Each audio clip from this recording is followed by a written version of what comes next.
the Lagos-Ogun Joint Development Commission, to collaborate on key areas of mutual benefit and development, and to accelerate social economic growth for all of our people and our two states.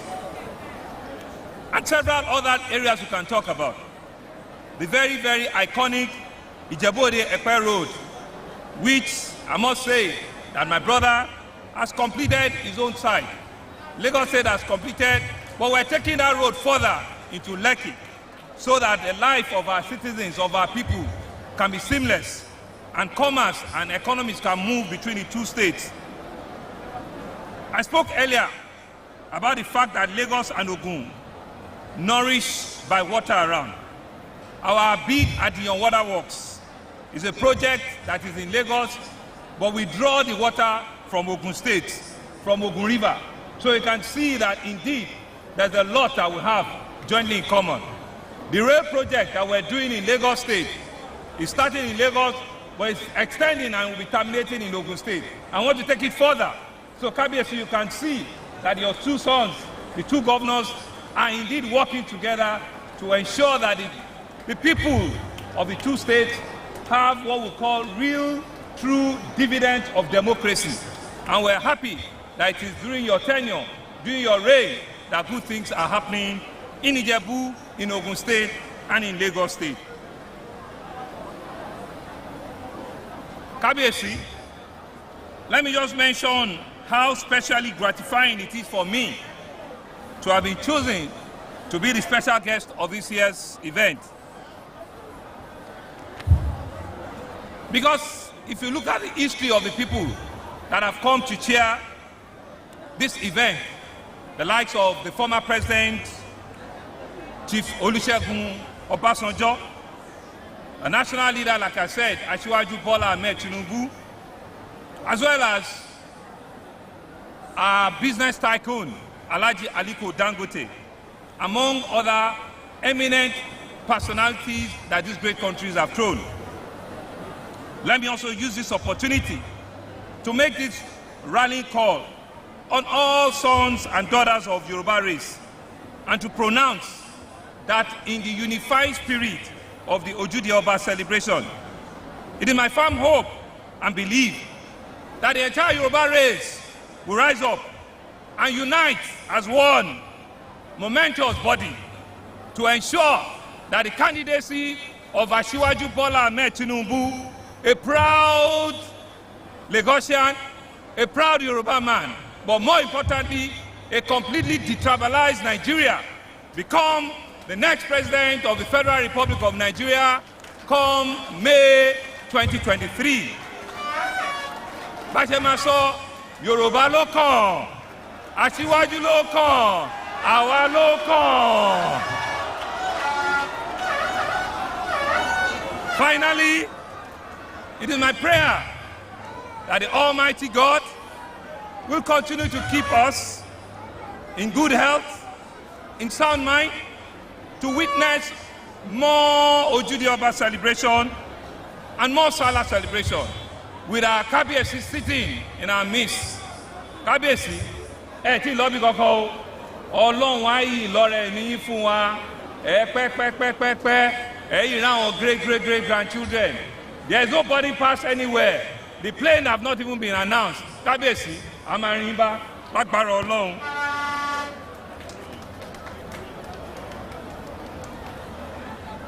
I want to say as I close that what brings Lagos and Ogun together, what brings we Lagosians and especially the Ijebu heritage together, has been demonstrated here today. Kabiyesi, like I told you, the winner in the male category is my brother, is your son, is from Lagos, Honorable Kuye, and the chairman of Ikoseje. I'm taking them home to Lagos today. The winner of the female category, they are also from Ikosisheri in Lagos. Kabiyesi, I'm taking them along today.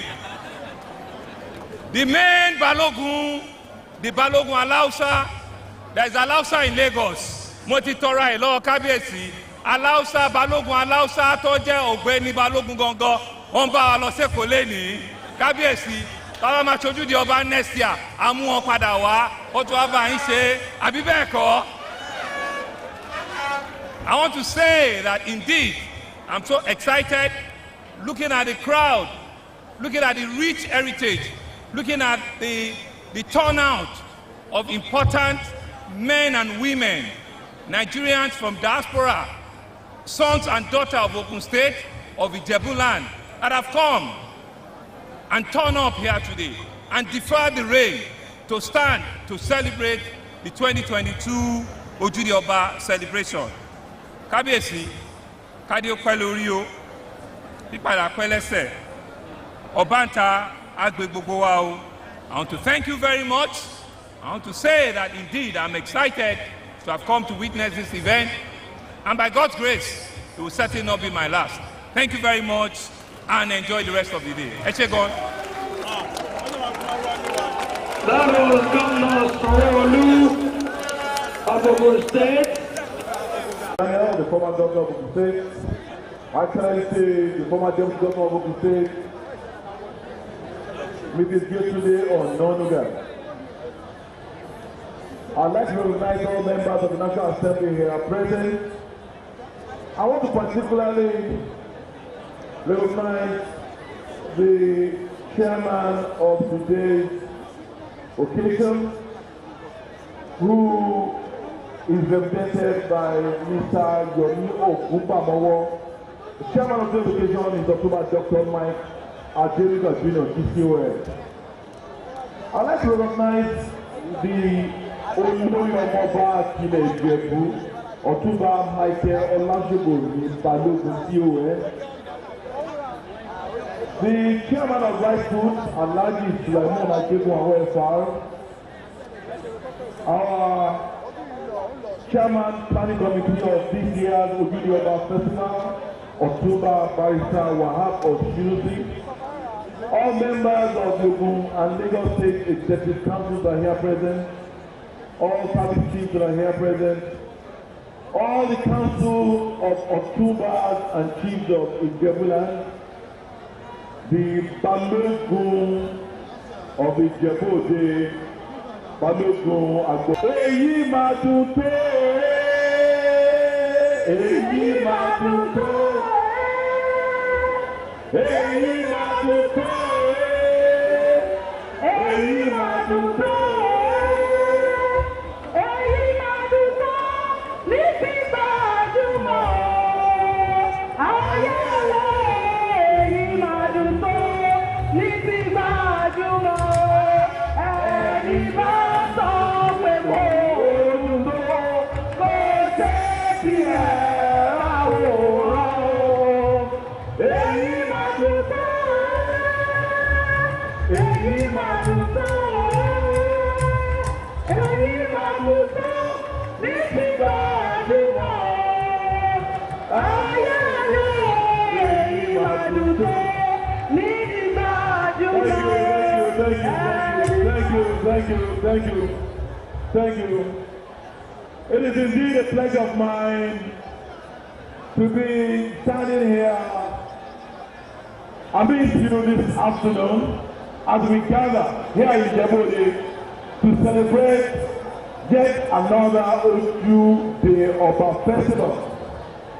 As we all know, this festival that is always held on his birthday after the celebration of the Islamic festival of sacrifice, otherwise known as Ileya by Yoruba people, is historical as well as spiritual. It binds all sons and daughters of the Ijebu land together. This occasion affords us the unique opportunity to display our legendary hospitality and elegant tradition to both national and international audiences. The Ojúde Ọba is not just an Ijebu festival, it is indeed celebrated by all of us in Ogun State, as it is one important event that put Abia State on the global tourism calendar. The last time we gathered like this was in 2019, as just been sworn in as a governor. And then the coronavirus pandemic broke. We did not celebrate this festival for another 2 years. We thank God Almighty for staying alive to be part of this year's event, even as I enjoin all of us to be vigilant and mindful, because COVID-19 is not completely over. Even as that, we want to show the world our rich culture and tradition as symbolized by this beautiful Ojúde Ọba festival. For people known for their prowess in commerce and industry, it is no surprise that this festival is a major boost to the growth of our economy of the state and our goal of ensuring individual prosperity for our people. The heavy involvement of the private sector, as you can see, in the successful organization and promotion of this festival over the years, is also a testimony to what the public and private sector can do together for the benefit of our people. On our part as government, we have and we will continue to provide that enabling environment for the public-private sector to thrive. Towards this end, we have in the last 3 years focused on infrastructural development amongst all other enablers to ensure our rapid economic growth. We have embarked on massive construction and reconstruction of roads across our 3 Delta districts, comprising about 20 local government areas. This has ensured that no area is left without at least one road project completed or nearly completed. Here in Ogun East Delta district, especially Ijebu-Ode and its environs, we have completed the ultra-modern Ijebu-Ode Expressway, which my brother referred to earlier. And this road was commissioned by none other than our president himself, President Muhammadu Buhari GCFR. Within Ijebu-Ode itself, the Molipa Kutiboye Achapa Esale, the stadium Awujale Road, the Oyinbo Olisa Takakiru Road, the Ijebu-Ode Club Road, while the Molipa Expressway is nearly completion.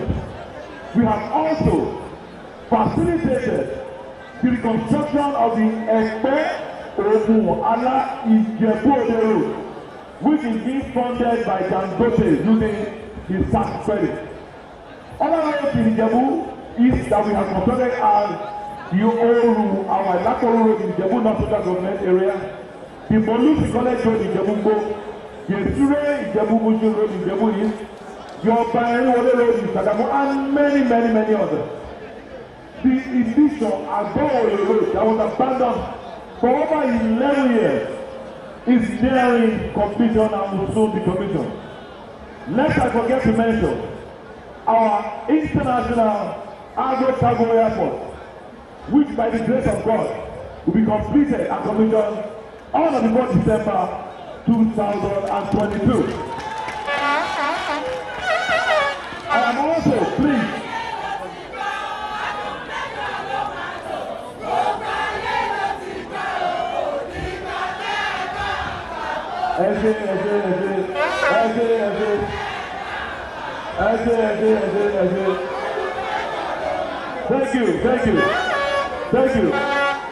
Thank you. I am also pleased to formally announce the revival of the Olokola Disney Port in the Ogun side. This is in line. Thank you.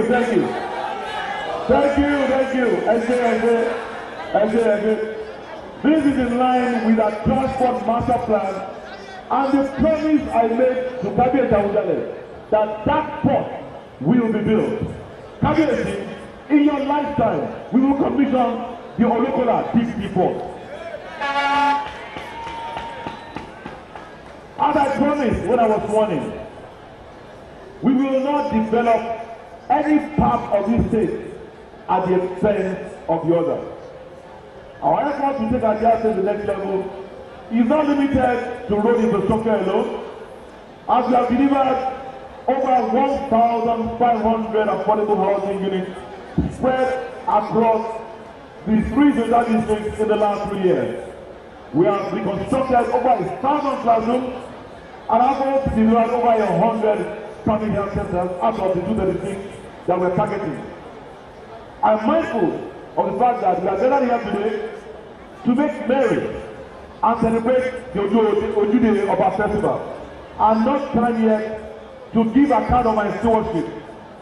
That time will surely come, and I can assure you that we have a lot to showcase to justify that mandate that you instructed us on the 29th of May 2019. Without much ado, let me observe that the choice of the theme of this year's Ojude Festival, the return of Ojude, is very apt and instructive, considering that we have gone through what we have gone through in the years that COVID-19 not allow us to celebrate what we are used to. Therefore, what we do about this year is an opportunity for us to gather and pay homage to our Kabiyesi as one of the dictates of God, that we should respect the people in the position of authority. In addition, and beyond all the glitz and glamour, it affords us an added opportunity to appraise the past years and plan ahead for the new year.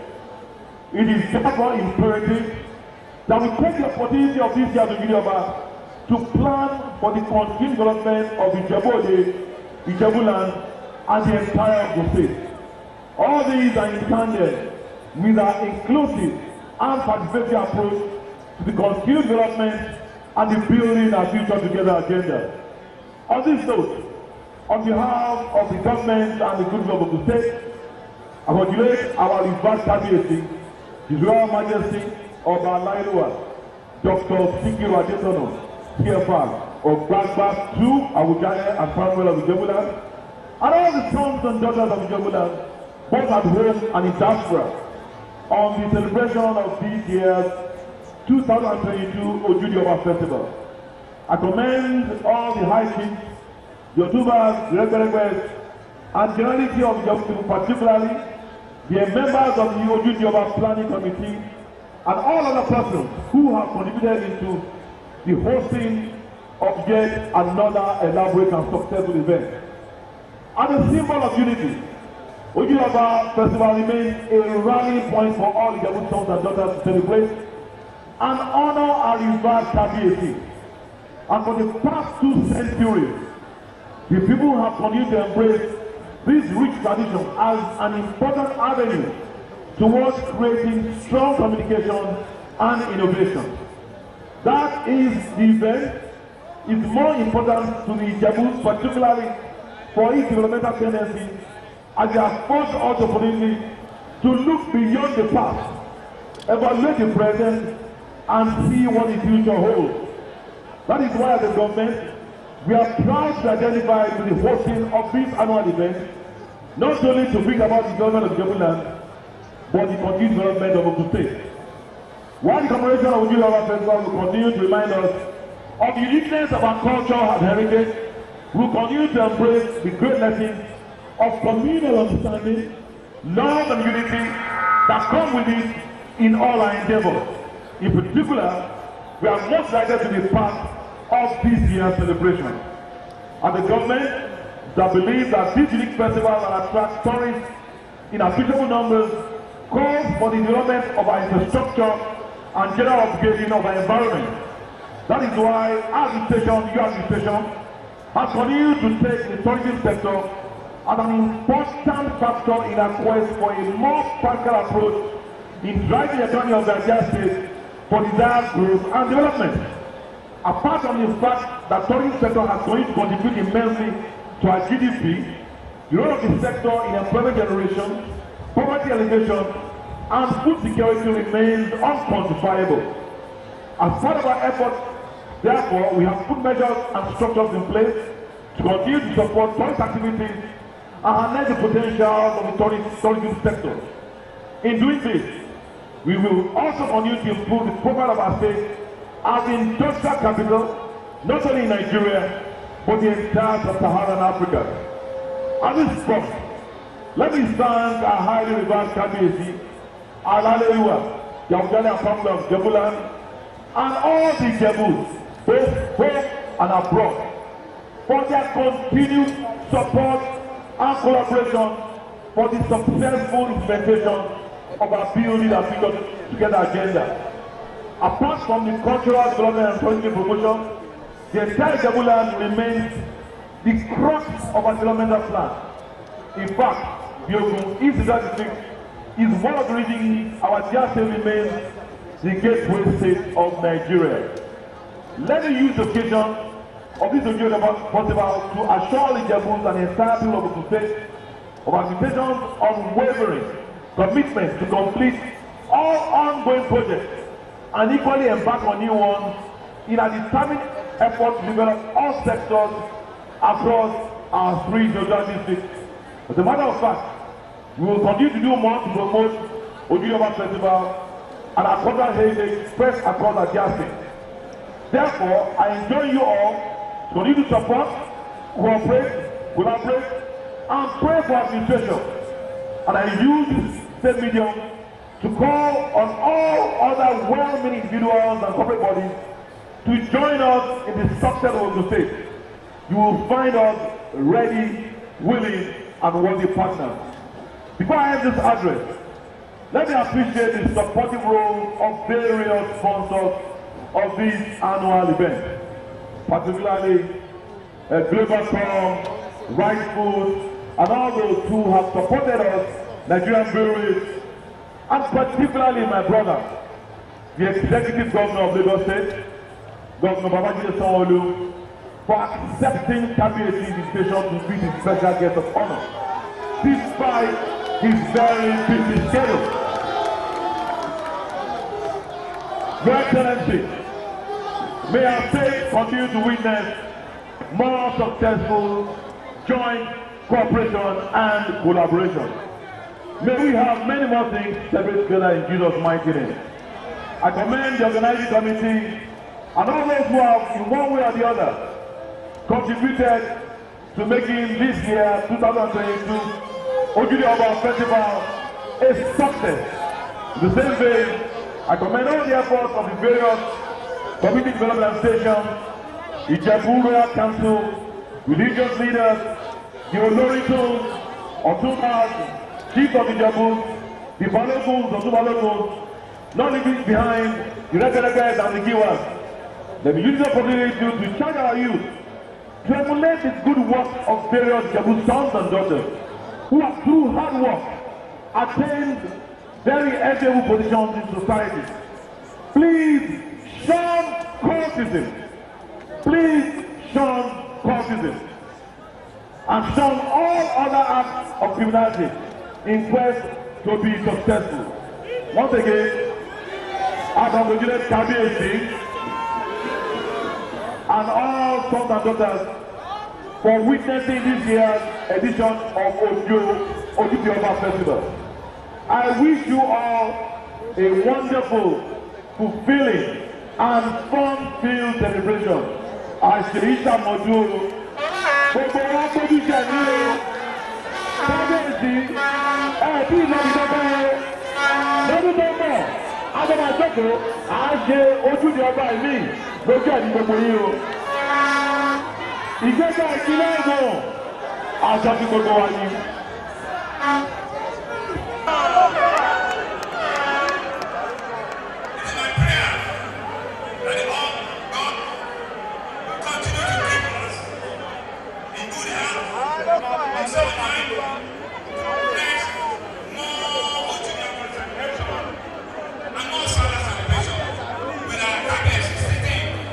That was Governor Sanwo-Olu of Ogun State delivering his address as a special guest of honor. Mrs. Bakri, if you are still here with that small boy, please come and see me.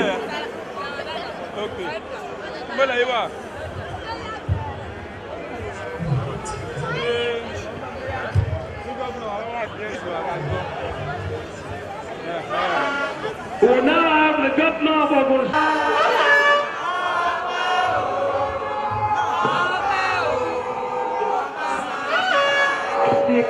máa lo bọ̀bọ̀ yẹ ara wa ni o.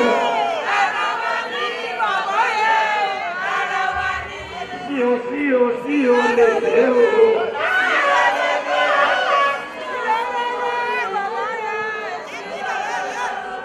His Excellency ọmọ ọba tí kì í ṣe bí ẹrú.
lórí pàlàpàlà kọmíṣàn lórí gbogbo transaction ìjọba ti lórí kólómọ́nì pos àyè ti wà láti mójútó gbogbo transaction yìí láti ibi tí ìjọba wà.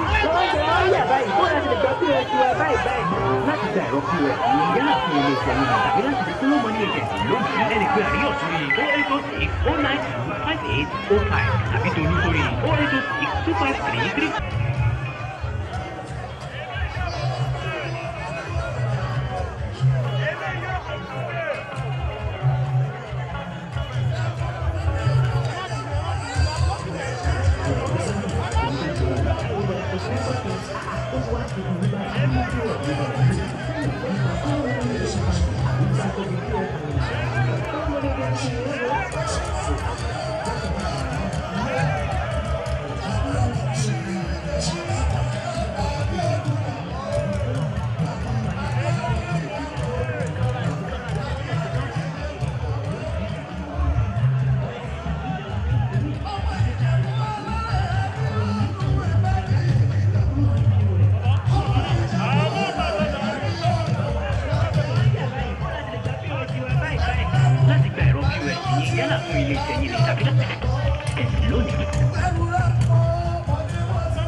Olùkọ́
Edo people, who's your guy? Olumide Akpata.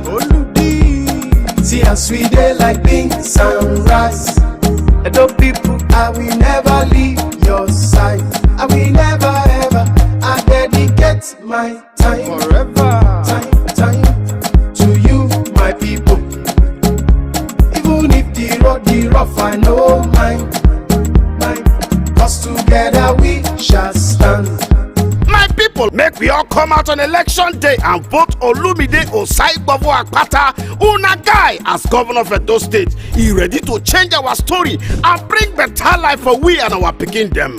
Vote Labour Party, the party for Papa, Mama and Pikin. Make we vote well, oh. Oluji, confirm. Now you be our guy.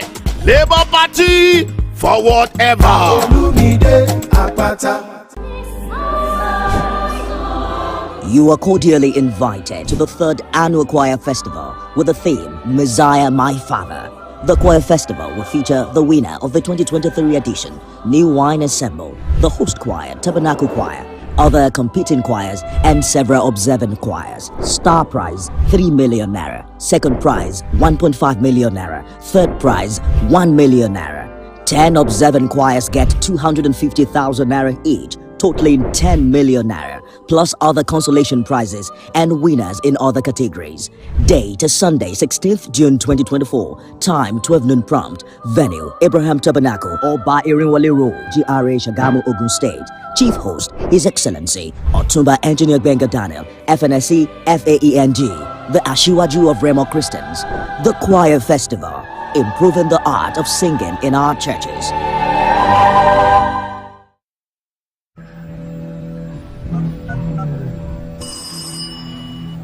If we not be men we sabi, we no go vote any other person. We no go vote. If we not be PDP, we no go vote any other party. We no go vote. That's why you that low man we sabi. You got better of them all. Now him go lead us to the promised land. That's why you that low for governor. Okay, na correct man we sabi. Deputy material 1 million yards. He go follow lead us to the promised land. With Aswa Hirodalu, he sure for us. Forward ever and go. If Aswa they we go prosper. Alagoda we know they go back. Aswa Hirodalu for governor. Forward ever and go. Mama, if Aswa they we go prosper. Alagoda we know they go back. I swear you go down low for governor. Sure you go vote for PDP. Oh yes. PDP. Oh yes.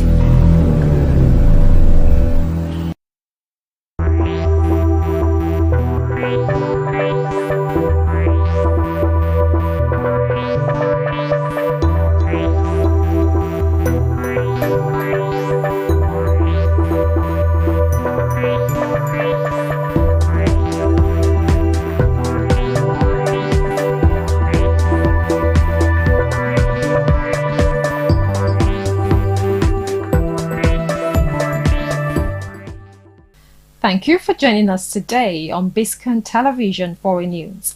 I'm Stella Opara. And coming up in the news, snap French elections will not disturb Paris Olympics, says Barr. U.S. calls on Security Council to vote on back in Gaza ceasefire plan. New South Africa Parliament meets Friday to elect president. And UK's Sunak dismisses resignation talk after D-Day row. We'll bring you details of these and more after the short break.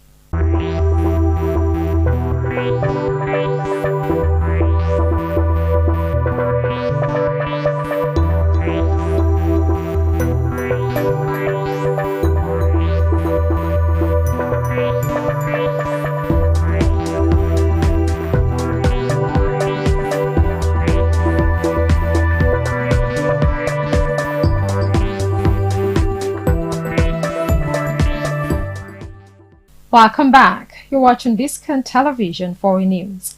Now the news in full. French President Emmanuel Macron has called a snap parliamentary election after the far right surged in the European election this weekend. The national rally won more than double the votes of Macron's centrist alliance.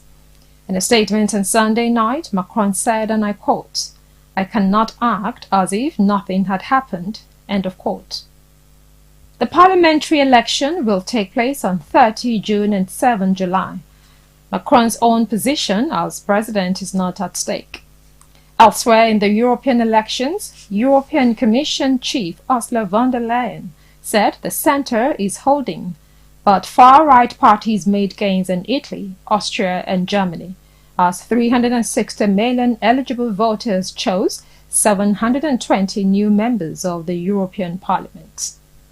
Meanwhile, International Olympic Committee President Thomas Bach said on Monday that snap French parliamentary elections will not disturb the Olympics in Paris that opened under 3 weeks after the second round of voting. Bach said the elections are a democratic process which will not disturb the Olympics after President Emmanuel Macron called surprise elections for June 30 and July 7 after the far-right inflicted a heavy defeat on his centrist alliance in EU elections. France is used to doing elections and they are going to do them once again. We will have a new government and a new parliament, and everyone is going to support the Olympics, Barr said. The Paris Olympics will open with an unprecedented ceremony on the River Seine on July 26, the first time the opening festivities for a Summer Olympics have taken place outside the main stadium. In another story, the United States announced on Sunday it has requested a UN Security Council vote on its draft resolution backing a plan for an immediate ceasefire with the release of hostages between Israel and Hamas. Diplomatic sources said the vote is planned for Monday, but has not yet been confirmed by South Korea, which holds the Security Council presidency for the month of June. The United States, a staunch ally of Israel, has been widely criticized for having blocked several UN draft resolutions calling for a ceasefire in Gaza. U.S. President Joe Biden on May 31st launched a new push for a ceasefire and hostage release deal, separate from the United Nations. Under the proposal, Israel would withdraw from Gaza population centers and Hamas would free hostages. The ceasefire would last an initial 6 weeks, with it extended as negotiators seek a permanent end to hostilities. The United States is placing primary responsibility for accepting the proposal on Hamas, specifically calling on the Palestinian militant group to accept the document in the latest version of the draft text. The version, which was distributed to member states on Sunday and was seen by newsmen, welcomes the new ceasefire proposal while stating, unlike in previous versions, that Israel has already accepted. The draft resolution calls upon Hamas to also accept it and urges both parties to fully implement its terms without delay and without condition. In response to requests from several member states, the latest text clearly lays out the proposal. This includes a first phase with an immediate, full and complete ceasefire, release of hostages taken by Hamas, an exchange of Palestinian prisoners, plus withdrawal of Israeli forces from the populated areas in Gaza. This also includes the safe and effective distribution of humanitarian assistance at scale throughout the Gaza Strip to all Palestinian civilians who need it. We'll take a short break now, and when we return, we'll bring you the rest of the news. Stay tuned.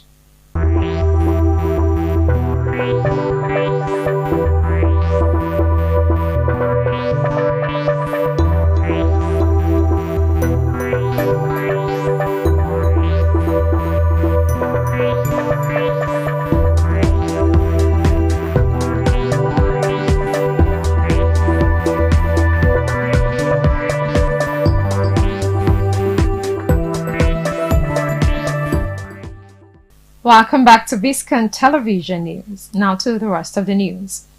South Africa's newly elected parliament is to convene for the first time on Friday, 14 June 2024, authorities said, as political parties scramble to form a coalition after general elections produced no outright winner. Lawmakers in the 400-seat National Assembly will be called to appoint a speaker and start the process of electing the country's president, a task that could prove trickier than usual this year.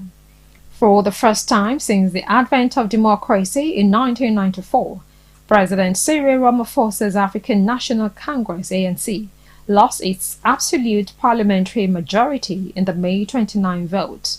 The party of late anti-apartheid leader Nelson Mandela won 40% of the vote, its lowest ever score, and now needs the backing of other parties to govern.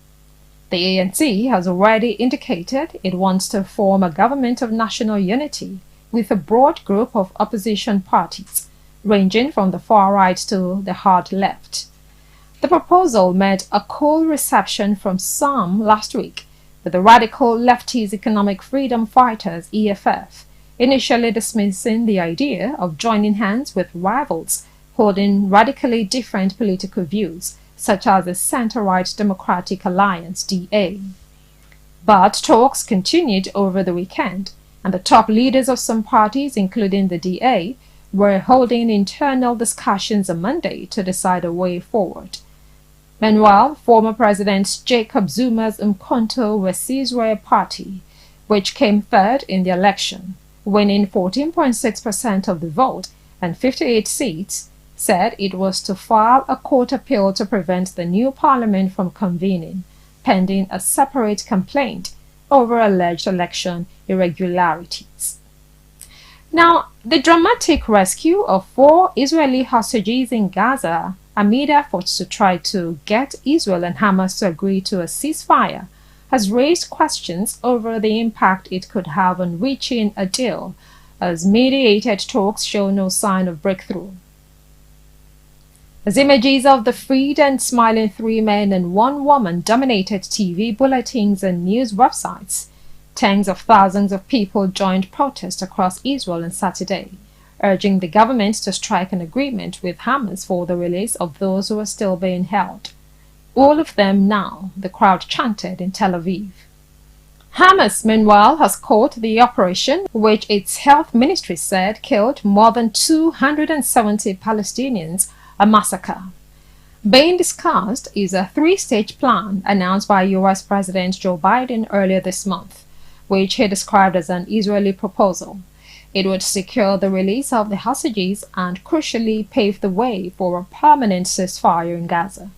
Notably, the Israeli Prime Minister Benjamin Netanyahu has not openly endorsed the plan.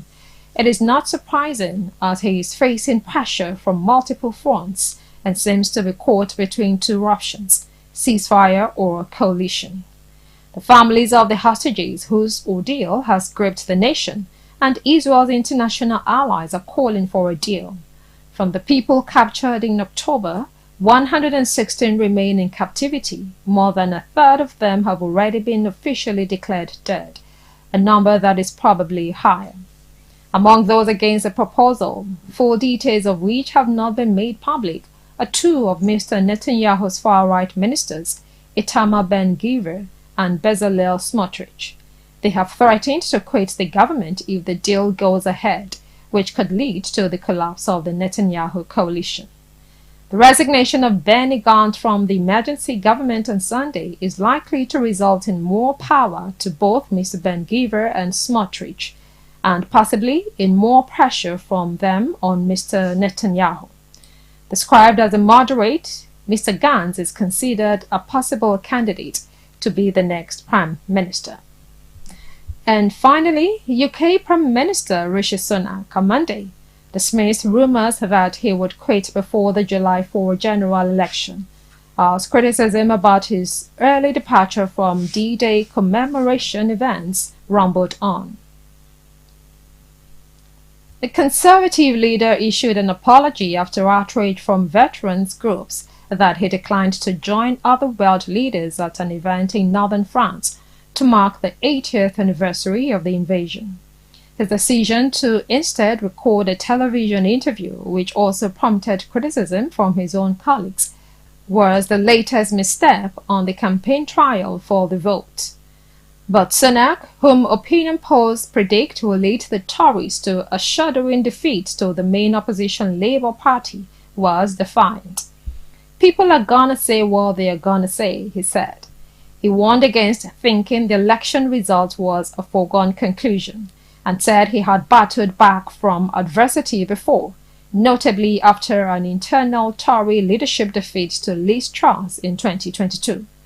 Sunak had until January next year at the latest to call a general election, but decided to do so early as inflation slowed, indicating a turnaround in the parlous state of the country's economy. The announcement, made during a downpour in Downing Street, took his own party by surprise, sending it scrabbling to find candidates to stand in the 650 parliamentary seats up for grabs. And that's it on Biscon Television Foreign News. I'm Stella Opara. Thank you for watching.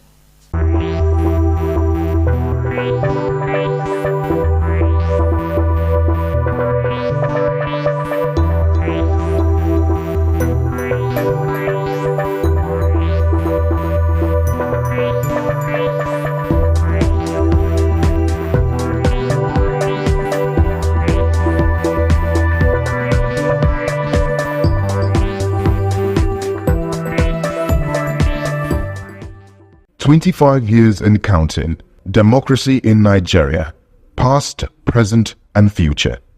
According to Abraham Lincoln, democracy is the government of the people, by the people, for the people. Democracy is a form of government in which the power is held by the people through elected representatives. It is characterized by principles such as political equality, freedom of speech, rule of law, and respect for human rights, where citizens participate in decision-making processes, hold their leaders accountable, and shape the direction of their society. The history of democracy in the country has been marked by a series of political transitions, military interventions, and struggles for democratic governance. Nigeria's democracy has been fragile and fluctuating since independence, as successive governments struggled to create a sense of national unity in a complex country whose borders were drawn by British colonialists, incorporating more than 200 ethnic groups. May 29 was initially the official Democracy Day in Nigeria, marking when the newly elected Olusegun Obasanjo took office as President of Nigeria. On June 6, 2018, 8 days after May 29, 2018 had been celebrated as Democracy Day, the government of President Muhammadu Buhari declared June 12 to be the new Democracy Day. This was done to commemorate the democratic election of Moshood Abiola on June 12, 1993, which was wrongly cancelled by the government of Ibrahim Babangida. Abiola was later detained after he rightfully declared himself the president. Nigeria gained independence from British colonial rule in 1960 and initially operated as a parliamentary system.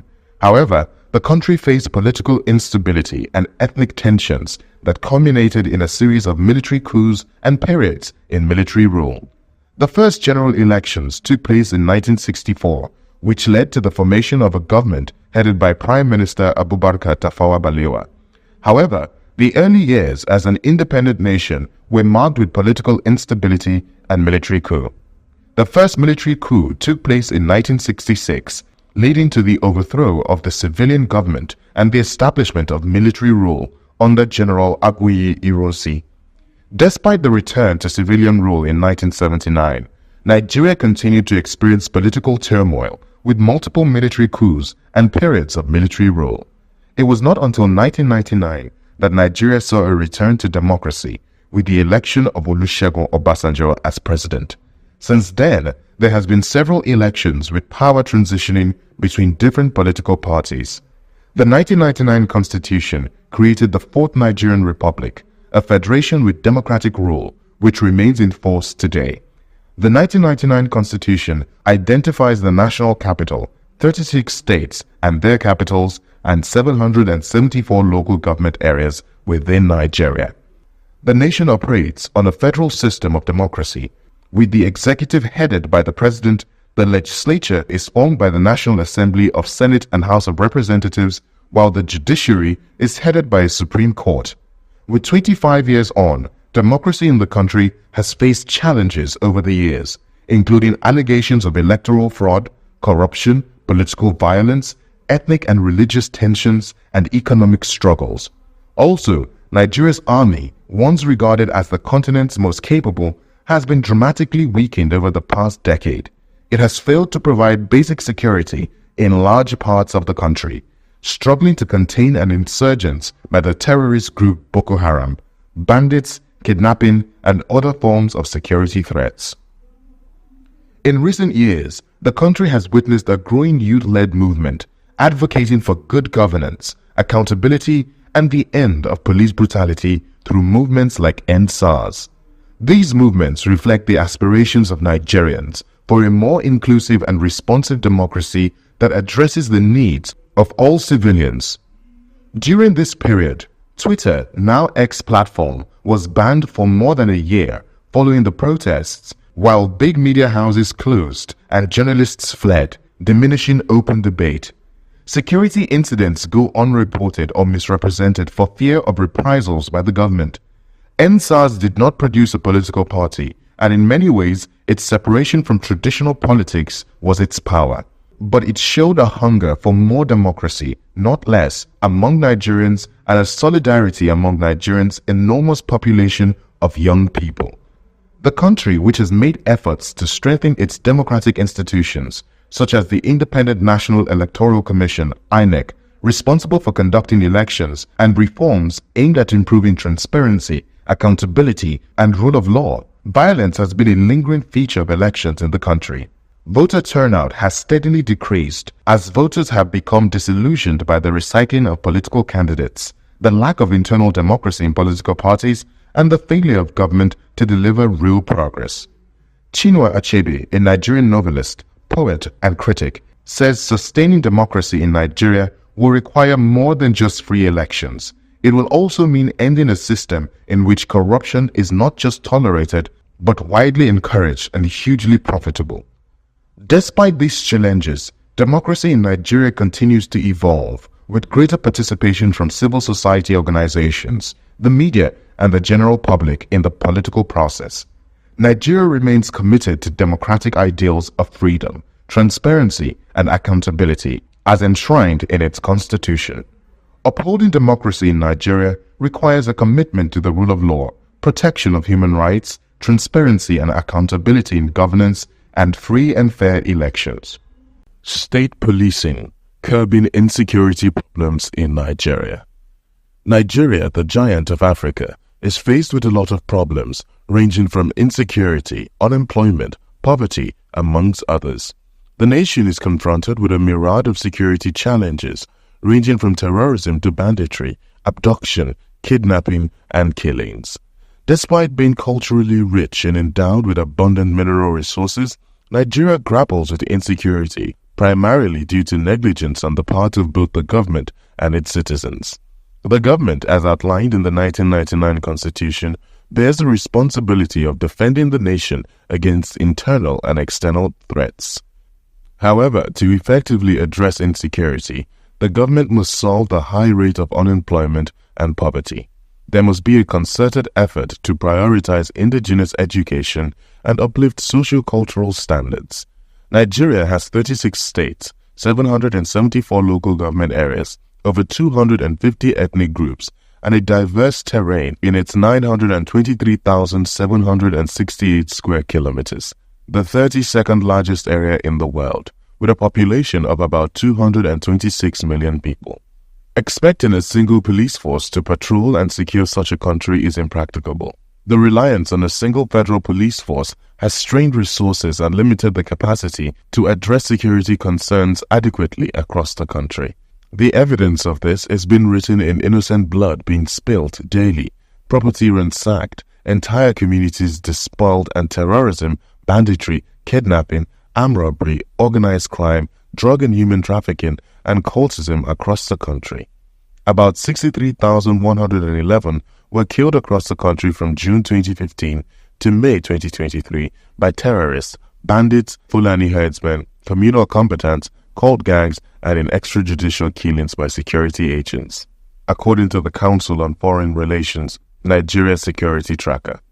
Also, the single police force has failed woefully to protect citizens, of whom 5,135 have died in violence in President Bola Tinubu's first 7 months in office, according to the International Center for Investigative Journalism. With 371,000 officers, the Nigerian police force is overwhelmed and many parts of the country lacks any permanent police presence. Insurgents of different stripes taking advantage of this have seized control of some hinterland territories, imposing brutal, bloody rule over the locals. The United States provides an example of highly devolved policing, with almost 18,000 federal, state, city, county, and campus agencies. 7 of Canada's 10 provinces contracted their policing to the Federal Royal Canadian Mounted Police. The other 3, Ontario, Quebec, and Newfoundland and Labrador, have their own police forces, while many municipalities also have their own police agencies. Nigeria should also follow suit. All that matters is that policing must primarily be local, with responsibilities assigned by law to each level of policing. The oldest and fundamental justification for government, federal, state, and local, is the protection of lives and property. Fears that state police forces could be susceptible to political influence and abuse by local authorities, leading to human rights violations and biased enforcement of laws, can easily be dealt with by the State Police Board, oversighting the operations of the command under it. To address this, the federal government should grant the state center a role in the appointment of regional police heads. Some strategies can be employed, and of course the security personnel, I believe, should have 1 or 2 strategies that they can put in place. If they think state policing is best and it can be recommended to the government, it can be approved, then fine, because of course I would not want a situation where I fall into the hands of kidnappers or a loved one. So if I don't wish that for myself, I don't wish that for anyone at this point. So if state policing is the solution, if there is some other way that we can use to just, drive this into the lowest possible rate, then it will be good for everyone. Because first of all, if we don't feel safe, then I can't do business, then I can't go to work and feel comfortable.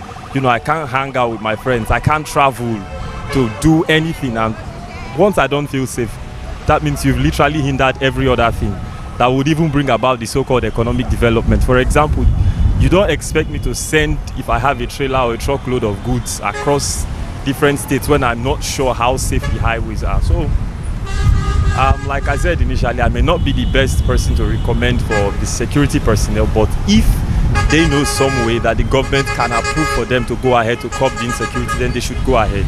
Even our normal policing have issues already. I mean, we have been fight already. When we say police is our friend, it's becoming like a stereotype. People are no more safe anymore, even with the police being on our side. Now, state policing and other policing, I mean, to me, all the ideas about policing need to be, it needs to be checked. We need to check it properly. We need to put factors in place to check all these departments, all these armed forces. That's what I think too, though. In conclusion, among other benefits, allowing the state government to organize, maintain, and control the state police force will increase the response times to emergencies and incidents, leading to a better protection of the life of its citizens. It will enable them to understand and address the specific security challenges faced by different regions within the country, allowing for tailored solutions to local issues. It can also lead to closer relationships between law enforcement and the communities they serve, thereby enhancing public trust and accountability. State police can also focus on preventing and detecting crimes at a local level, leading to better overall security and safety for citizens. Furthermore, they can adapt their strategies and resources to the specific needs of their respective states, allowing for greater flexibility and local control over law enforcement efforts.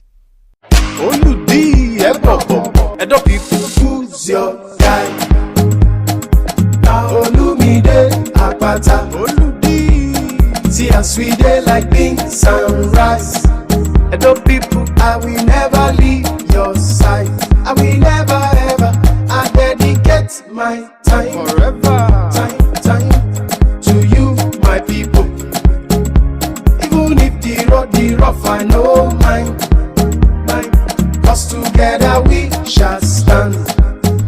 people, make we all come out on election day and vote Olumide Osaigbovo Akpata, una guy as governor of Edo State. He ready to change our story and bring better life for we and our pikin them. Vote Labour Party, the party for Papa, Mama and Pikin. Make we vote well, oh. Oluji, confirm. Now you be our guy. Labour Party, forward ever. Olumide Akpata. You are cordially invited to the 3rd Annual Choir Festival with the theme Messiah My Father.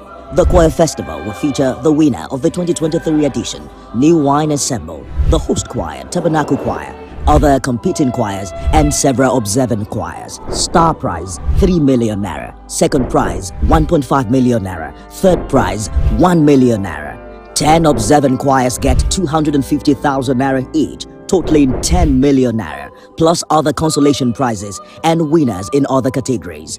Date is Sunday, 16th June 2024. Time 12 noon prompt. Venue Abraham Tabernacle, Oba Irinwale Road, GRA Shagamu, Ogun State. Chief host His Excellency Otumba Engineer Benga Daniel, FNSC FAENG, the Ashiwaju of Remo Christians. The Choir Festival, improving the art of singing in our churches.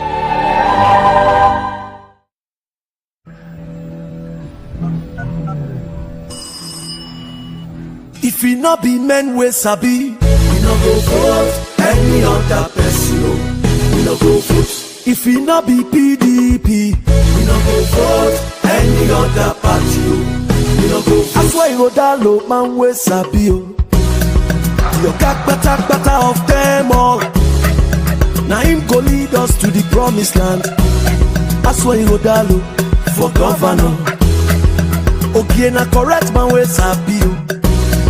Deputy material 1 million yards. He go follow lead us to the promised land. With Asway Odalu, he sure for us. Forward ever and go. We fast where they we go prosper. Alagodago, we know they go back. Asway Odalu for governor. Forward ever and go. We fast where they we go prosper. Alagodago, we know they go back. I swear you go down low for governor. Sure you go vote for PDP. Oh yes. PDP. Oh yes. Here is the breaking news of the moment. Biscon TV, the most exciting 24-hour general interest television station, parading cutting-edge programs in news, sports, politics, business, foreign news, fashion and style, entertainment and lifestyle programs, Biscon movies and more, has been moved to channel 144 on GoTV. Our programs begin daily with Biscon Breakfast Bubble (BBB), featuring newspaper review and interviews on trending issues. Biscon Roundtable is our daily discussion program on essential tips on life and living. Biscon TV broadcasts news 7 times daily from 7 a.m. to 11 p.m. Biscon TV can be watched in all parts of the country now on GoTV channel 144 and live streaming on Biscon TV on YouTube. Biscon TV live streaming on YouTube is the fastest growing, most watched 24-hour live streaming channel on YouTube. Remember, Biscon TV has been moved from channel 108 to channel 144 on GoTV. Biscon TV. Interactive, engaging, and unconventional.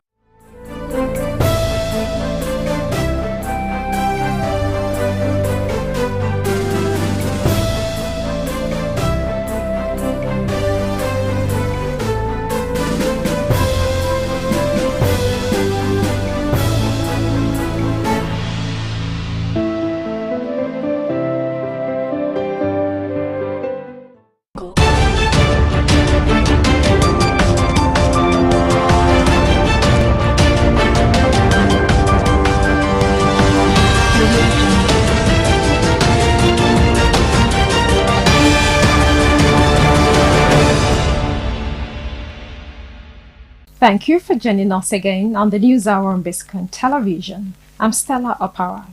We'll begin with our top stories.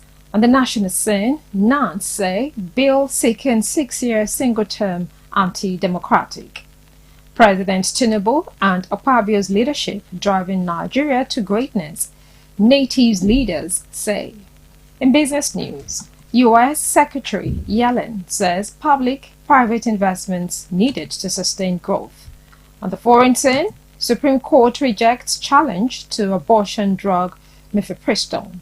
And in the weather sports, Yaro blames poor officiating for Kano Pillars' loss to Kwara United. Now the news in full. The National Association of Nigerian Students has rejected the bill seeking a single term of 6 years for the president and state governors, describing it as anti-democratic and an attempt to stifle citizens' choices. It will be recalled that 35 members of the House of Representatives, under the auspices of reformed-minded legislators, had last week proposed a bill seeking a single term of 6 years for the president and state governors. The lawmakers are equally seeking for rotation of the presidency among the 6 geopolitical zones of the country, arguing that the proposition, if implemented, would lead to a reduction in the cost of governance. However, NANS, while reacting to the bill, called on Nigerians, pro-democracy groups, organized labor, and trade unions to mobilize against the bill. Speaking at a press conference in Abeokuta, Ogun State, the National Clerk of the Senate of NANS, Yekini Adewale, described the bill as a smokescreen to divert the attention of Nigerians from the current economic pains and agonies that Nigerians are facing. The Apex student body threatened to mobilize students across the country in a protest against the bill. Now, leaders of ethnic nationalities under the aegis of the natives have described the harmonious relationship between the executive and legislature as capable of leading Nigeria to greatness, praising the commitment of President Bola Tinubu and Senate President Godswill Akpabio to national development. The natives, comprising of 371 ethnics, religious and tribal groups with millions of members across the country, also congratulated President Tinubu and Senator Akpabio on their first anniversaries in office, as well as the 25 years of uninterrupted democracy in Nigeria. According to the natives, Tinubu's leadership of the country and Akpabio's leadership of the National Assembly have been impact-driven and corrective in the last 1 year. In a statement issued in Abuja by the leader of the natives, Smart Edwards, says the country has deepened democratic processes with more inclusiveness and greater cooperation since the current leadership of the National Assembly emerged. The natives described Senator Akpabio as a trailblazer who has provided an uncommon leadership in the last 1 year by leading an assembly without unnecessary rancor. In another development, the Court of Appeal has set aside contempt proceedings initiated by the former governor of Kogi State, Yaya Bello, against the chairman of the Economic and Financial Crimes Commission, Ola Olukoyede. In a unanimous judgment read by Justice Joseph Oyewole, they set aside the proceedings while overruling the respondent's preliminary objection, citing technicalities. The appeal court held that the trial judge failed to extend the orders of 9th February in its final judgment of April 17th. He said the second issue raised by the former governor on the interim order had become an academic exercise. The appellate court had earlier granted an ex parte motion for stay of contempt proceedings filed against the EFCC's chairman, Ola Olukoyede, by ex-governor Bello. The court granted the EFCC's application to serve the processes in the appeal by substituted means on the former governor. The court consequently adjourned the hearing of the motion and notice to May 20. Now, the Kano State Police Command has banned Durbar activities during the forthcoming Eid al-Kabir celebrations in the state. A statement issued today by the State Commissioner of Police, Hussein Gomel, noted that the ban became necessary to sustain the peace by the police command in conjunction with all the relevant security stakeholders. He, however, advised worshippers to conduct their normal Eid prayers at the various designated praying grounds as was traditionally done in the past. The commissioner said the command would want to see continued collaboration and cooperation from all stakeholders to collectively work together to build a safer and more secure environment. He further urged the general public to keep reporting any suspicious movement of persons or items to the nearest police station. The Southwest Advancement Award and Investment Summit 2024 took place at the prestigious Oriental Hotel, Lagos on Wednesday, June 12, 2024, with the theme Unlocking Investment Opportunities in the Southwest States. Jaye Awokoya, who represented the chairman of the Federal Inland Revenue Service, FIRS, Dr. Zacchaeus Adedeji, spoke about various investment opportunities for the southwestern region. Prime location for agribusiness. The state's historical significance and educational institutions also present opportunities in tourism and education sector. Osun has very rich culture, and tourism. Osun offers investment prospects in hospitality industry, abundant mineral resources, particularly gold. So they are mining of vast forests, makes it suitable for agroforestry and related industries. The state's coastline offers untapped potential in maritime and fisheries. Ekiti State is known for its educational institution and agricultural prowess as well. Ekiti is ripe for investments and education, agribusiness and ecotourism. I'm sure Mr. Dele Momodu, who is a big fan of Dodo, a lot of that comes from Ekiti State. The Southwest region has witnessed significant infrastructural development in recent years. The Lagos-Ibadan Railway project, expansion of major highways and improvement in power supply are noteworthy. You see, these developments enhance connectivity and reduce cost of doing business, making the region more attractive to investors. At the panel discussion, several speakers further elaborated on the investment opportunities the Southwest has in each of their various fields. To come and invest, like Lagos is jumped already. Looking at Ondo State with numbers of resources in Ondo State have not been tapping yet. We are talking about massive road infrastructure that will be able to entrance from Lekki free trade zone down to Aromi. From Aromi, we can easily connect it to the southeast. You know, from right now, in Ondo State, the last 6 months, we've been advocating, dropping policy, drafting for the government, whereby in already alone, we can create over millions of jobs. But our government are not seeing most of things that we, the private sector, are seeing. Come and regulate me. Tell me what, they are the one that will tell you the way to go about it.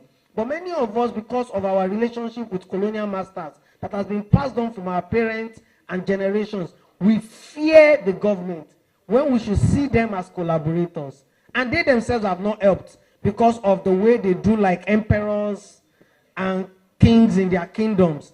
But we need to look beyond that and see what are the opportunities that exist here. What are the problems that we want to solve and how can I leverage on it? If those basic things are done, then we can now start going. Awardees include Dele Momodu, who took Special Recognition Award in the media sector. Dr. Ruben Abati took the award in Media Excellence. Sheyi Tinubu, who was represented by Otumba Seriki, got the award for Youth Leadership in Lagos State. Parallel Bank was given the Bank of the Year Award. Foundation of the Year Award was given to the Fumilayo Foundation. Jesse Christian got the Outstanding Award in Cryptocurrency, while Professor Ojo Emmanuel, represented by Engineer Wale, took the Most Outstanding Personality of the Year in Tech, among others. Thank you very much for this award, and I align myself with all the sentiments, all the statements, all the affirmations by my brother Zacchaeus Adedeji, you know, in the keynote speech about how the southwest of Nigeria is well resourced. Let me align myself also with all the statements made on behalf of my brother Zacchaeus Adedeji. I enjoyed that very thoroughly, and I enjoyed Ruben Abati. Before I came, when I heard he was here, I said every family should pray to have a Ruben Abati, because his brain is very scarce. And I'm saying this before he leaves. So, Ruben, thank you for being such a brilliant Nigerian. So I just want to say thank you. Every award for me is great. Some people think some awards are too small and perhaps beneath them. But trust me, each time I'm recognized, I know there are out there millions of Nigerians more deserving. Because Nigeria parades some of the greatest human beings on earth. So I don't see this as a small award. The Lagos State House of Assembly celebrates Nigeria's 25 years of unbroken democracy with a grand celebration at the House of Assembly complex, Alausa Ikeja. Democracy Day, a national public holiday in Nigeria, marks the restoration of democracy in 1999. Initially observed on May 29, the date was changed to June 12 by former President Muhammadu Buhari, GCFR, in 2018 to honor the democratic election of Moshood Abiola on June 12, 1993. The event attracted numerous dignitaries, including members of the Lagos State House of Assembly, the State Executive Council, the diplomatic community, and other prominent figures. In his welcome address, Right Honorable Mudashiru Obasa emphasized the importance of celebrating and reflecting on the significance of Democracy Day. He highlighted the achievements of the Lagos State House of Assembly and the resilience of Nigeria's democracy, despite various challenges.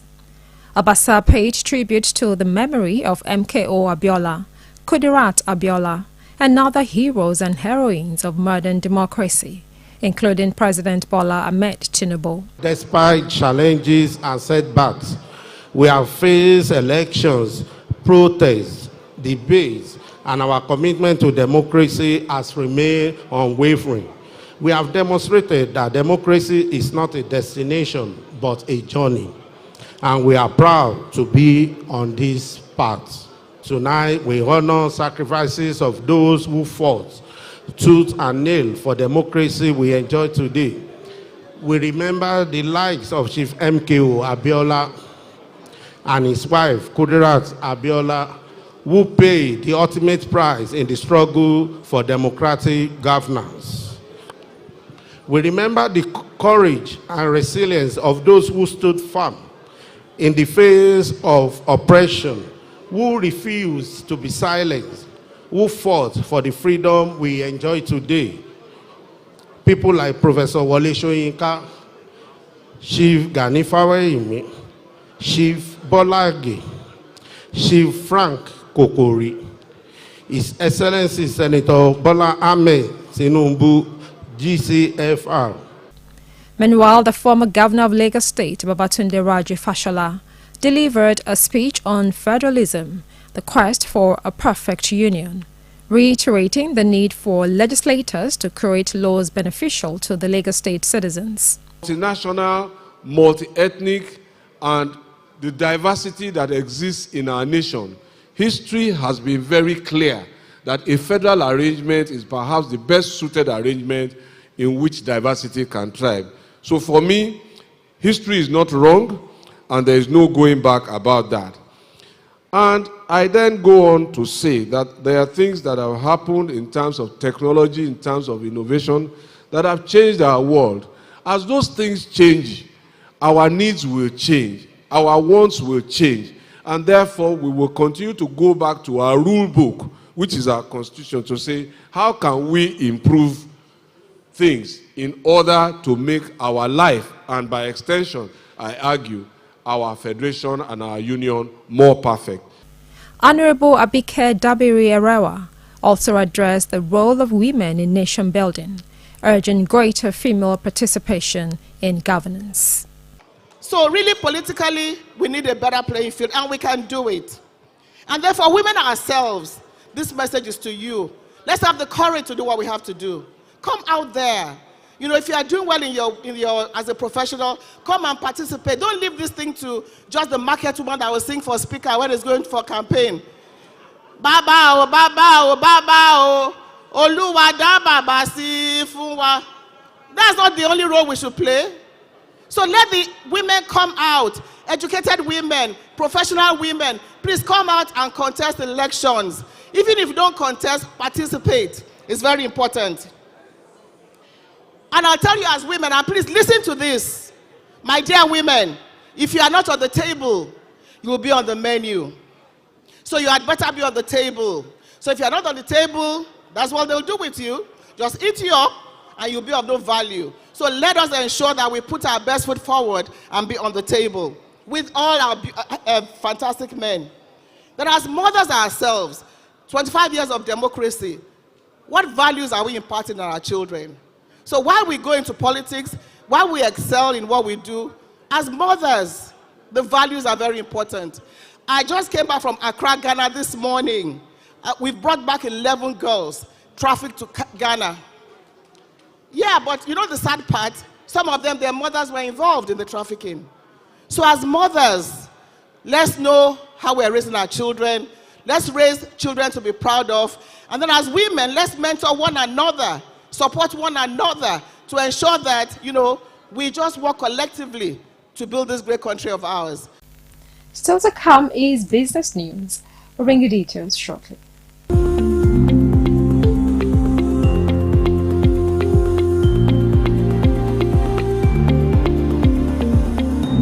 Welcome back to Biscon Television News. Now to business news. U.S. Treasury Secretary Janet Yellen says U.S. public investments that attract private capital are crucial to promote sustainable and inclusive growth over the long term, but warned that China's model of massive state industrial subsidies were unacceptable to the world. Yellen said in prepared remarks to the Economic Club of New York that the traditional Republican model of supply-side economics relies too heavily on tax cuts to spur investment and has failed to benefit enough workers. Yellen's speech to top business executives and Wall Street leaders marked a rebuttal of sorts to a presentation that Republican presidential candidate Donald Trump was expected to deliver to U.S. CEOs in Washington on his economic vision for a second term in the White House. The Business Roundtable event in Washington was also expected to feature a presentation by White House Chief of Staff Jeff Zients, representing President Joe Biden, who is attending a summit of G7 leaders in Italy. You're watching Biscon Television News. Coming up next is Politics News. Stay tuned.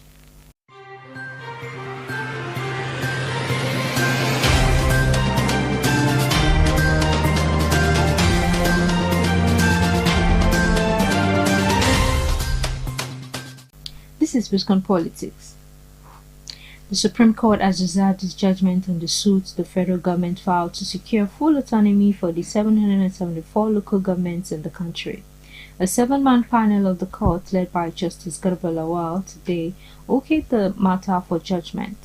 This was after governors of the 36 states of the Federation, through their respective attorney generals, adopted their briefs of argument. The states, in separate preliminary objections filed before the Apex Court, sought the dismissal of the suit with substantial cost. They contended that the Attorney General of the Federation and Minister of Justice Prince Lateef Fagbemi-San, who initiated the action on behalf of the government, lacked the legal right to do so.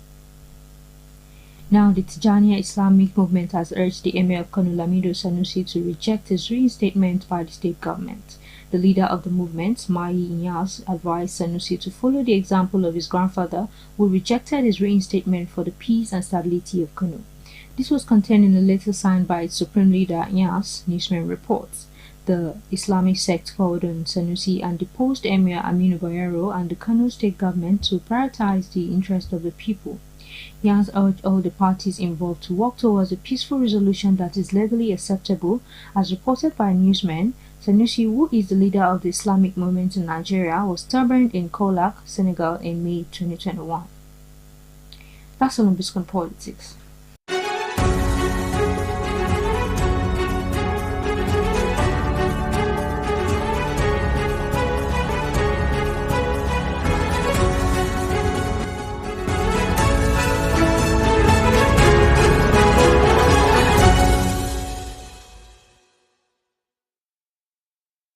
Welcome back. If you're just joining us, you're watching Biscon Television News. Now, foreign news. The U.S. Supreme Court has unanimously rejected an effort to sharply restrict access to the abortion pill mifepristone. The decision is a major win for pro-choice activists and comes 2 years after the court rescinded the nationwide guarantee to an abortion. The justices decided that the plaintiffs, a group of anti-abortion doctors and activists, did not have a legal right to sue. Mifepristone is one of 2 drugs used in a medication abortion, now the most common method of terminating pregnancies in the U.S. The plaintiffs, known as the Alliance for Hippocratic Medicine, had argued that approval for the drug from U.S. Food and Drug Administration should be withdrawn. Thursday's ruling has no bearing on these laws. Medication abortion remains illegal in states that prohibit abortion.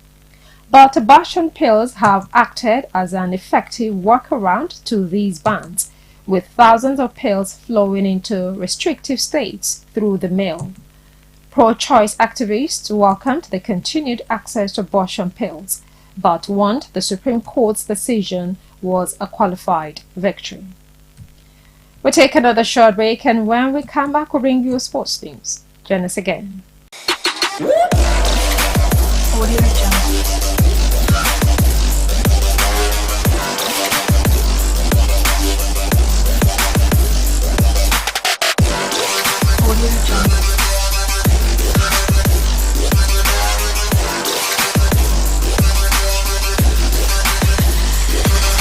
Welcome to Sports News. Kano Pillars caretaker coach Ahmed Yaru has frowned at the performance of the match officials in his side's loss to Kwara United in Ilorin. Yaru pointed out that poor officiating frustrated his team's game plan. Kano Pillars suffered a 2-0 defeat to Kwara United in Ilorin on Wednesday. Kano Pillars will be in action against Plateau United in the matchday 37 fixture at the New Jos Stadium on Saturday, June 15th. Away from that, former Roma coach Paulo Fonseca is set to return to Italy as the new boss of AC Milan, the Serie A runners-up announced on Thursday. Fonseca, 51 years, who has signed a 3-year contract, has been with French club Lille since 2022. He succeeds Stefano Paoli, who was sacked at the end of the 2023-24 season after 5 seasons in charge.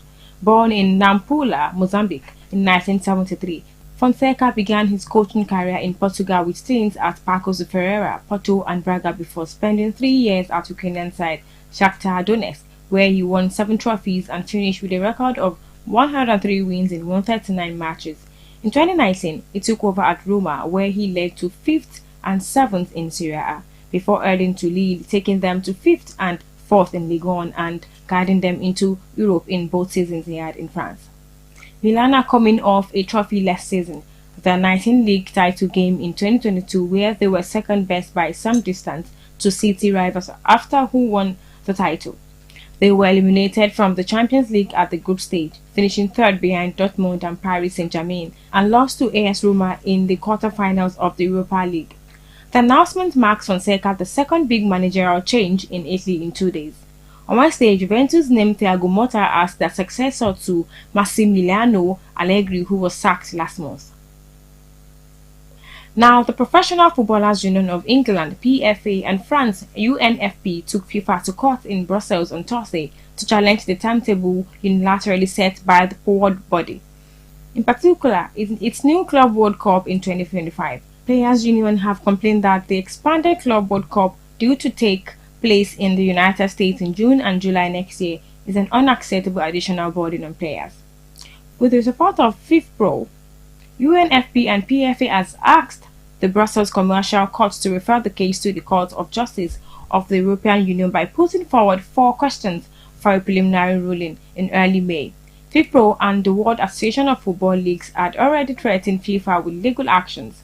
The players' representatives accused FIFA of having continued a program of competition expansion despite the opposition of player unions, in particular by expanding the club world from 7 to 32 teams. The 2 unions point to a possible violation by FIFA of the rights of European workers to collectively bargain over their terms and conditions of employment, and their right to healthy, friendly working conditions, as provided for in European law. They also cite the ECJ's ruling in the Super League case last December as evidence that FIFA is restricting competition law in a unilateral and discretionary manner. FIFA has not commented, but sources close to the governing body point out that the international match calendar was signed off by its ruling council, which features representation from all continental confederations, including UEFA. They also insist that the calendar was the result of extensive consultations and reject any suggestion that it was imposed on the football community. That is for Biscon TV Sport News.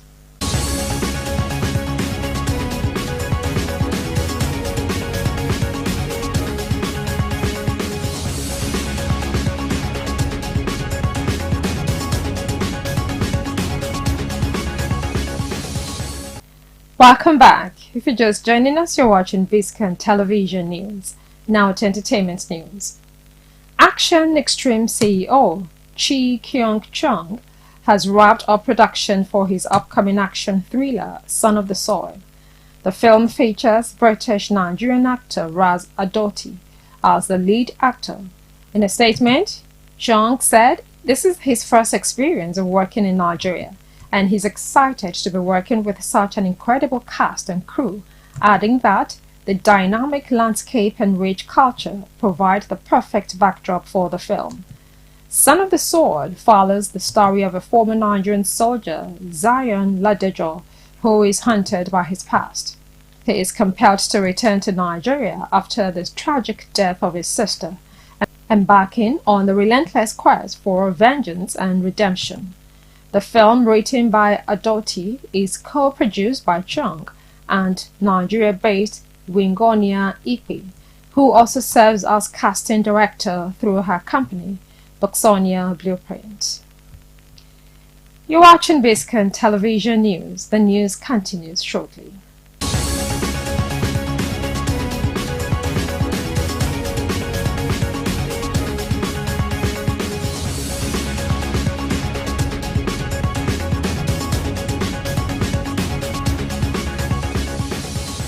Welcome back to Biscon Television News. Now to the major points of the news again. On the national scene, Nance say bill seeking 6-year single-term anti-democratic. President Tinubu and Akpabio's leadership driving Nigeria to greatness, Natives leaders say. In business news, U.S. Secretary Yellen says public and private investments needed to sustain growth. On the foreign scene, Supreme Court rejects challenge to abortion drug mifepristone. And in the weather sports, Yarrow blames poor officiating for Kano Pillars' loss to Kwara United. And that's in news on Biscon Television, compiled and produced by Tomiloba Abalari. Now the last line. Will Smith once said, money and success don't change people. They merely amplify what is already there. I'm Stella Opara. Thank you for watching.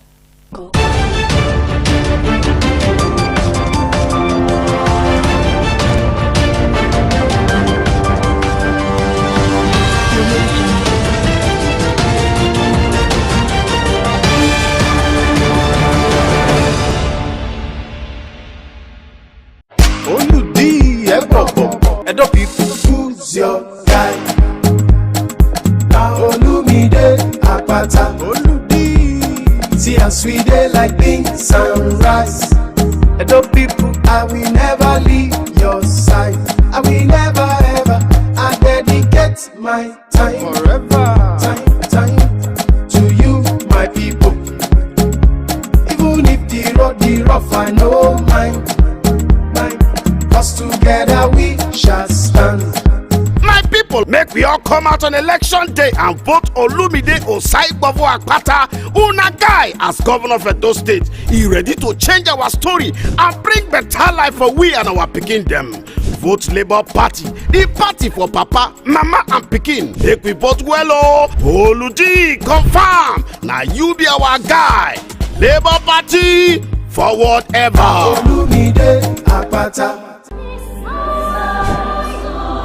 You are cordially invited to the 3rd Annual Choir Festival with the theme Messiah My Father.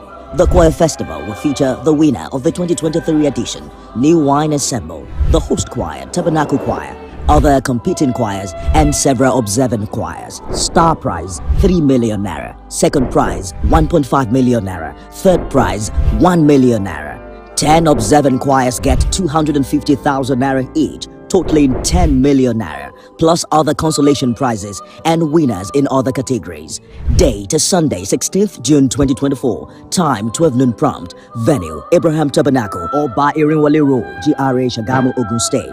Chief host His Excellency Otumba Engineer Benga Daniel, FNSC FAENG, the Ashiwaju of Remo Christians. The Choir Festival, improving the art of singing in our churches.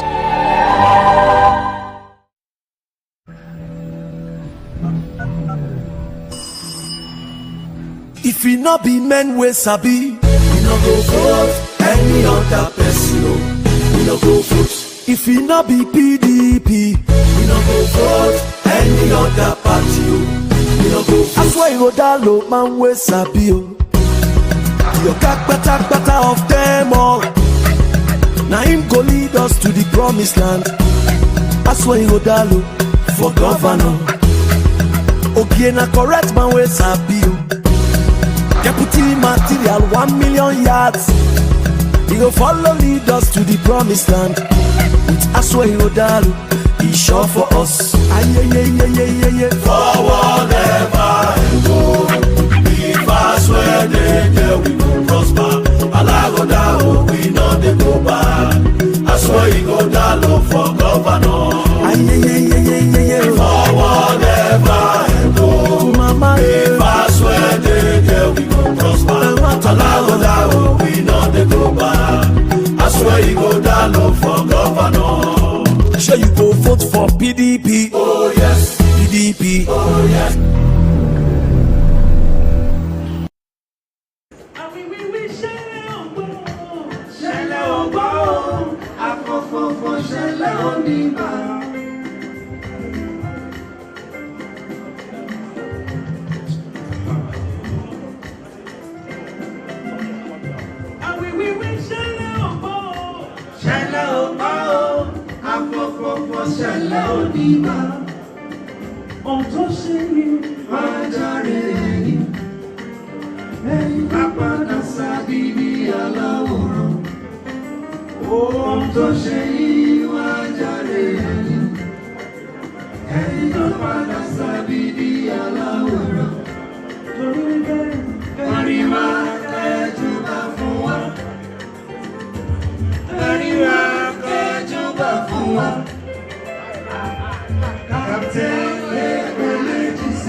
The Lagos House of Assembly.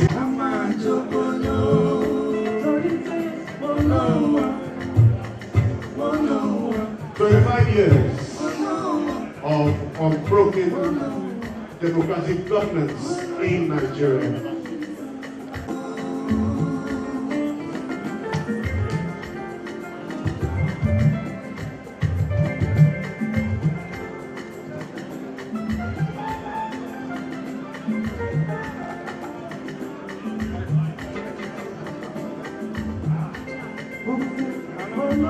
Former Deputy Speaker.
Ladies and gentlemen, where to start with?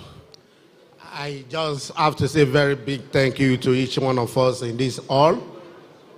And I would like to seek your permission to adopt introductions that have been made by the culprits.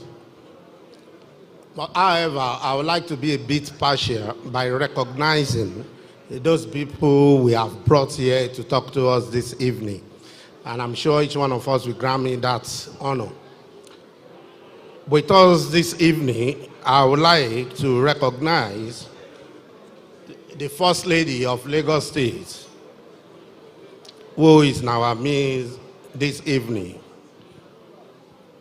Mrs. So as I relay their names, please kindly share them all.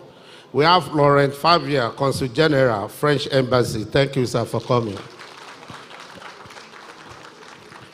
We are at Germany Consulate. We thank you for coming. And our own sister from Lagos, Honorable Abike Dabiri Rewa, Chairman Nigerians in Diaspora Commission. Ugo Bodi, the Consul General, Italy Consulate. and Johnny Baxter, United Kingdom British Deputy High Commissioner. We also have somebody I can call either, what do we call it? Frenemy. He's a friend, he's also an enemy, because you have to be very careful and you need to toe the line so he will not become your enemy. You know, when you see somebody that says he's fighting corruption, that simply means you need to be careful to relate with him. But yet, he's still our friend. And we have with us Mr. Adebo Adeniran, Chairman, Center for Anti-Corruption and Open Leadership. Thank you for coming. We also have Mr. Michael A. Evin, USA Political and Economic Chief, U.S. Embassy. Thank you. Mr. Muda Yusuf, former Director General, Lagos State Chamber of Commerce and Industry. Thank you, sir, for coming. We have Professor Egosa Osagi, DG, Nigerian Institute of International Affairs. And we have our father, an industrialist, here with us this evening. We just want to say big thank you to him for being here by this time. Prince Samuel Ade doing investments. Thank you, sir, for coming. And our mother, our sister, for us to go back home, likewise me. And if I fail to do this, my own night may be a bit difficult. So permit me to recognize my lovely and beautiful wife, Mrs. Olushola Falilat Obasa. She's here with us. And I also have my lovely children, two of them here, to witness what we call democracy and how we grow democracy in this part of the world. We have Sinas Abeke Obasa here with us, and also Ibatu Lai Obasa. They are all here to witness how we celebrate democracy. So once again, I want to thank all of you. My brothers and colleagues from Lagos State House of Assembly, I thank you. They have been very supportive, very dedicated, very loyal, and they have been serving people of Lagos with all totality and loyalty, and I can never thank you enough. If not for them, there won't be what they call speaker today. As we all know, first among the equals, because they are all qualified. So I say thank you. God bless you. I thank you all. And our party leaders, GAC, I can't mention you individually, but I thank you for coming. So ladies and gentlemen, esteemed guests, fellow citizens of Lagos State, welcome to this evening celebration marking 25 years of unbroken democracy in Nigeria. Sipping our drinks and enjoying others' company. Let us take a moment to reflect on the significance of this occasion. We are here not only to celebrate, but also to dissect, analyze, and criticize the 25 years of our democratic experience to guide our democracy journey ahead.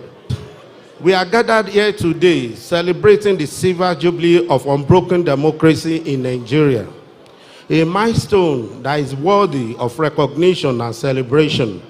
Since May 29, 1999, we have consistently upheld the principles of representation, accountability, and rule of law. We have ensured that power is transferred peacefully, that dissenting voices are heard, and our institutions remain strong and independent. Ladies and gentlemen, our democracy has endured despite challenges and setbacks. We have faced elections, protests, debates, and our commitment to democracy has remained unwavering. We have demonstrated that democracy is not a destination, but a journey. And we are proud to be on this path. As we mingle and network tonight, let us acknowledge the heroes of our democracy, past and present, who have fought tirelessly to entrench democratic values in our land. Let us celebrate our achievements and acknowledge the progress we have made. Tonight, we honor sacrifices of those who fought tooth and nail for democracy we enjoy today.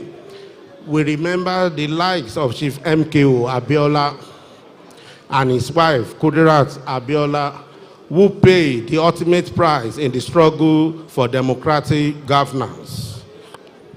We remember the courage and resilience of those who stood firm in the face of oppression, who refused to be silenced, who fought for the freedom we enjoy today.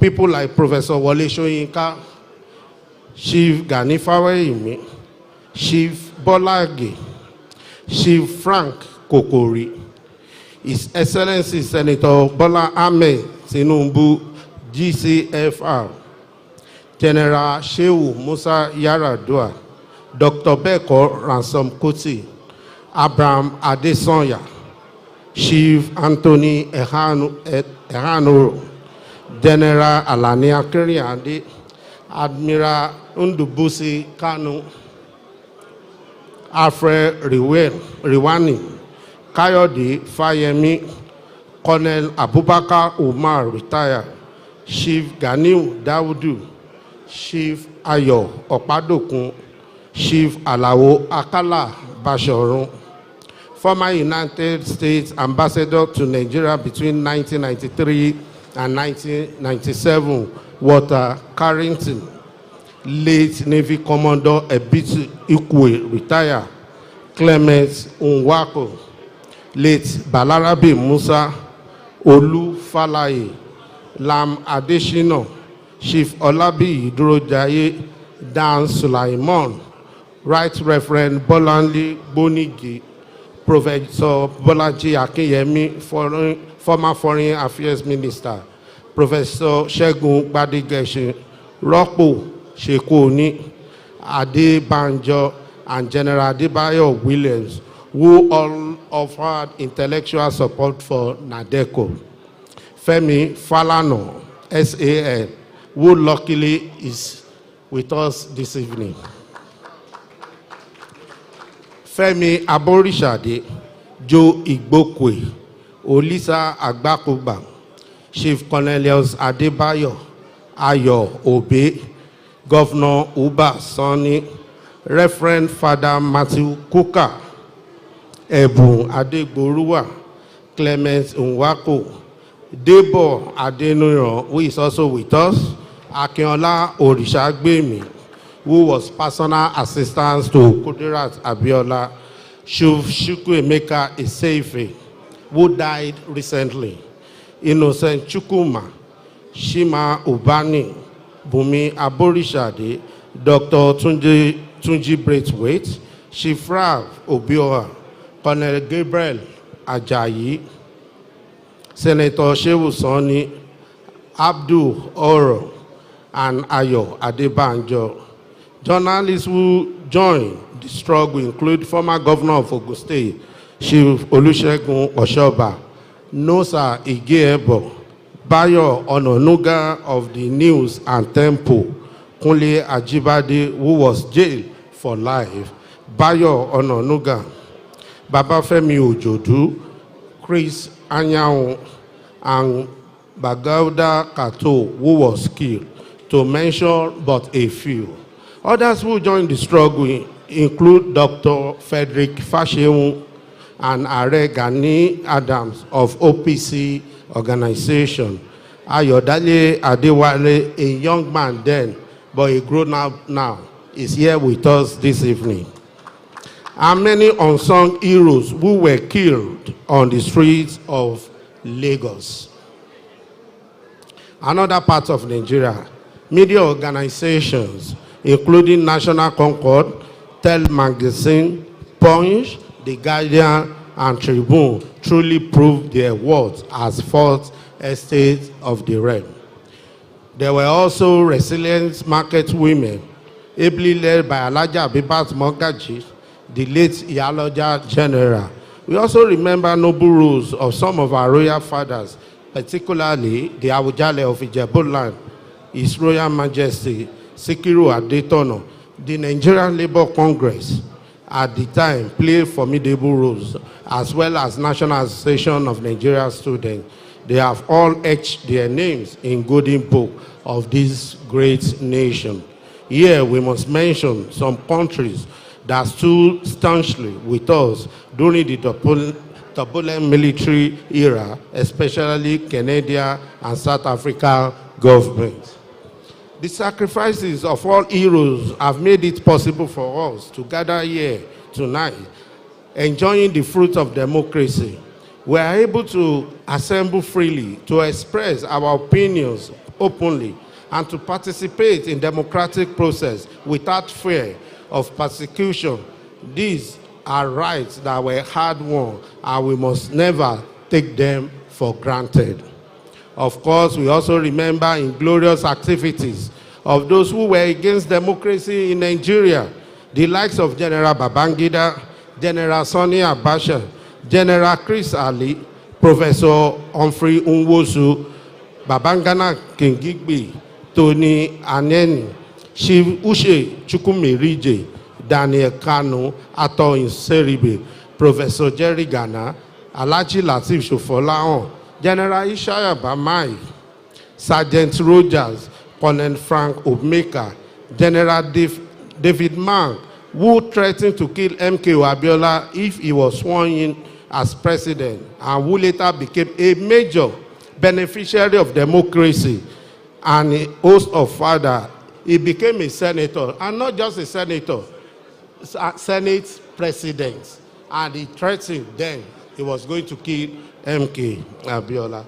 All these individuals, in one way or another, have been criticized for their links with anti-democratic forces during the struggle for the present democracy. Definitely, history will not forget all their roles while sabotaging the democratic progress of this nation. Distinguished ladies and gentlemen, as a Speaker of Lagos State House of Assembly, a house that prides itself as being above common standard of excellence, I am proud to acknowledge the critical role that the legislative arm of government has played in shaping our democracy. We have worked tirelessly to promote good governance, accountability, and rule of law. We have passed laws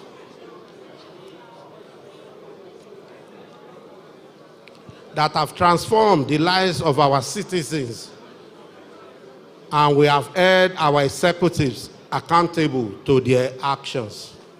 Lagos State House of Assembly has fostered strong relationships with democratic government and institutions worldwide through exchange programs, foreign parliamentary visits, worldwide through exchange program, foreign parliamentary visits, and interactions with parliamentary leaders and members.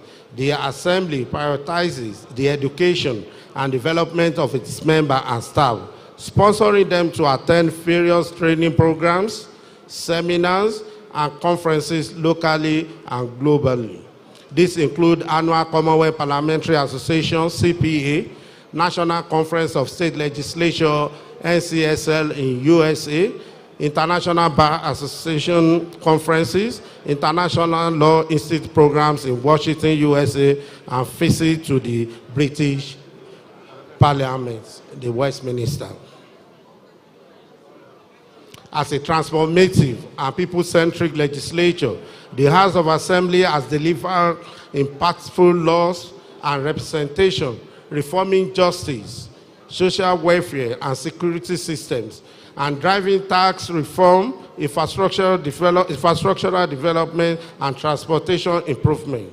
These have attracted significant attention from local and international admirers, leading to frequent visits from international representatives, private citizens seeking to learn from us, exchange ideas, conduct research, or participate in exchange programs. These visitors hail from Europe, America, Africa, reflecting the Assembly's growing global reputation as a transformative legislature. In this vein, we recognize countries like France, Italy, Germany, USA, China, UK, South Africa, Kenya, and Liberia that have had relationship with Lagos State House of Assembly. As we speak, we have also received PhD students in the house who have chosen our institution for their thesis. But our democracy is not a destination, as I said, it is a journey. And we must continue to guard it jealously, for it is the foundation upon which the fabric of our nation's progress is built. We must continue to promote democratic values, protect human rights, and ensure that our democracy remains perpetual, unbroken. Thus, in assessing the level of progress of our democracy, we have invited local and foreign speakers to give us their honest perspective. Let me use this medium to acknowledge the presence of our esteemed guests, newspaper editors, and other stakeholders who have consistently played a crucial role in shaping our democracy. Your contributions, whether through criticisms, bids, or activism, and what's not, have been invaluable in holding our leaders accountable and promoting democratic values. As we be raising our glasses and toasting to 25 years of democracy, to continue growth and strength of our nation tonight, and to unwavering commitment of Nigerians to democratic governance, I want to specially thank our esteemed guest speakers. I urge us to play roles in developing our democracy as a commentator or as a critic. At the same time, I solicit for support for legislative institutions, particularly state houses of assembly throughout the federation, to further deepen democratic values in the state, protect democratic institutions, and entrench representative government in our grassroots. Thank you. Let us enjoy the rest of the evening as we listen to other speakers. Long live democracy, long live Lagos, long live Federal Republic of Nigeria. Thank you. God bless you. Ladies and gentlemen. Honorable Dr. Obasa, this evening, I must ask a few of us, how has democracy played out in favor of Nigerians in the last 25 years? Can someone in our midst tell us, please? Can I cite any of the ushers here that can pass the microphone to... Let me just help by saying that we're on a journey. We have not reached the promised land, but we truly will get there because we've had 20... Wife of the governor, members of the House of Assembly, members of the diplomatic community, leaders of our very, very great party, the All Progressives Congress, members of parties who are opposed to us, who are in our midst, distinguished ladies and gentlemen, good evening. And I think that I like the part where Speaker Obasa said that his children were in the hall. I like that part. And he brought them to see what they have a sense of what is happening, where therefore we can predictably see how our affairs are being ordered. And if I may say, manner of very lightly, maybe without a house, without